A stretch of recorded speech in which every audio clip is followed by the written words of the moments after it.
The cyber attack on the Canvas learning platform is quickly becoming one of the most alarming education sector breaches of 2026. And the name at the center of the storm is the infamous hacking collective ShinyHunters. What makes this story especially disturbing is not just the scale of the breach, but the kind of information allegedly exposed.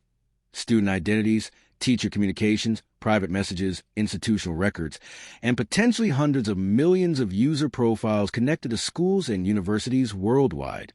Do not forget to subscribe, like, and share for more updates. Thanks. At first glance, Canvas hack sounds like another routine cybersecurity headline, but the deeper you look, the more unsettling the story becomes. Instructure, the company behind the widely used Canvas learning management system, confirmed that attackers gained unauthorized access to user-related information after suspicious activity disrupted parts of its infrastructure in late April. The company says the breach has been contained, but investigators are still trying to determine the full extent of the damage. And here is the hook that has cybersecurity experts worried. According to claims posted by ShinyHunters, the breach may affect nearly 9,000 educational institutions and as many as 275 million users globally. Do not forget to subscribe, like, and share for more updates. Thanks. That number is staggering. Think about how many students, teachers, parents, and administrators rely on Canvas every single day. Assignments, grades, lecture discussions, private messages, school announcements, and sometimes even disciplinary or counseling communications all move through these systems. When a platform like Canvas gets compromised, it is not just data at risk, it is digital trust. According to Instructure's early findings, the exposed information may include names, email addresses, student ID numbers, and user-to-user messages.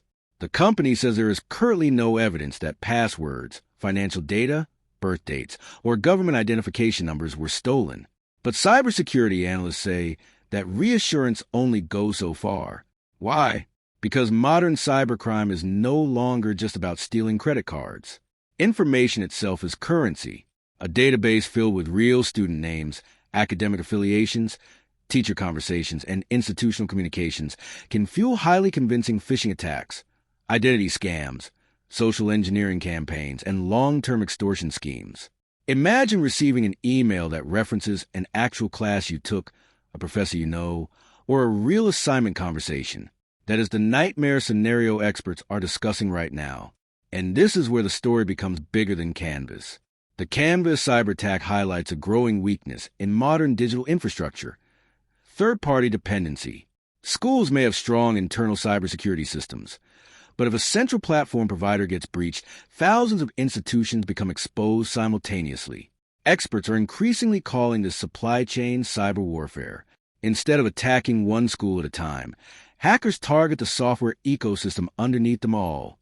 The breach has already triggered alarm across Australia, where education authorities confirmed that multiple institutions may have been affected.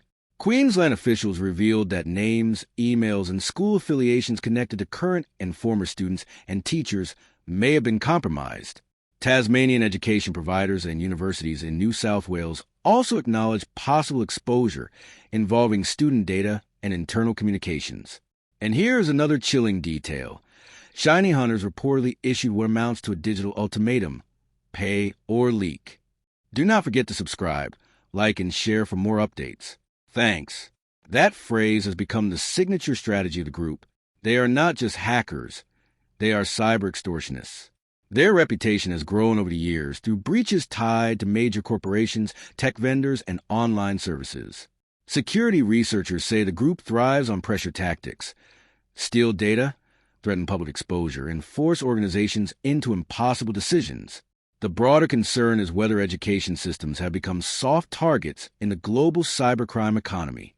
Universities and schools hold enormous amounts of sensitive information, yet many institutions lack the budget, staffing, or infrastructure to defend against sophisticated attacks. Meanwhile, attackers are becoming faster, smarter, and increasingly coordinated. The education sector now sits at the uncomfortable intersection of massive data storage and relatively uneven cybersecurity readiness. This incident also raises a difficult question nobody wants to answer honestly. Are students becoming collateral damage in the cyber war era?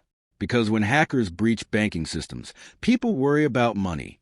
When they breach schools, They potentially expose the digital identities of young people who may not even understand the risks yet. Some students affected by this breach could carry compromised data footprints for years without realizing it.